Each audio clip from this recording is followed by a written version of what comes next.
Today we'll talk about the Animal Welfare Act, which is a federal law in the United States that regulates the treatment of animals in research, exhibition, transport, and by dealers. Other laws, policies, and guidelines may include additional species coverage or specifications for animal care and use, but all refer to the Animal Welfare Act as the minimum acceptable standard. My partner and I's main claim is that the United States should expand protection under the Animal Welfare Act to all living animals, including the ones used in research. Our significant claim is that all animals have emotional capabilities and can suffer just like other animals in the AWA. The inherency claim is that the AWA excludes birds, rats, and mice, which are bred for use in research. And the solvency claim is that all animals should be included in the AWA.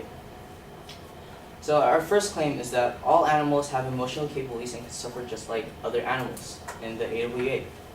All animals are sentient, which means the capacity to feel, perceive, and experience. In modern Western philosophy, sentience is the ability to experience sensation. In Eastern philosophy, sentience is the metaphysical quality of all things that require respect and care, which means that even if the animal are being tested on, they should have the basic rights such as decent housing, proper mating, and the right to live, which in the Act doesn't give them. For example, an article in the National Geographic, scientists have proven that suffering rats narrow their eyes or squeeze them shut, flatten their nose and cheeks, and curl their ears forward. And for the first time, scientists have spotted the rat equivalent of a smile is all in the ears. When it experiences happiness, it moves the ears a little to the back. And since scientists now know that these animals, how they react, they still continue the horrible experience, such as burning them, electrocution, and even opening their skulls. And the second claim would be that the AWA excludes birds, rats, and mice, which are bred for use in research.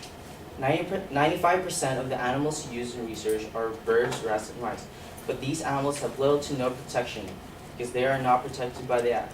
An article by the Project Animal Welfare Act explains that since laboratories are to be licensed and to report the numbers of AWA animals used, but using birds, rats, and mice are not required to report their numbers used.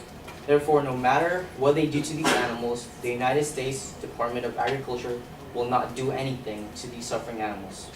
Which leads us to our last claim, that all animals should be included in the Animal Welfare Act, without exception. The way the animals used in research are treated is completely different than the animals in the Act.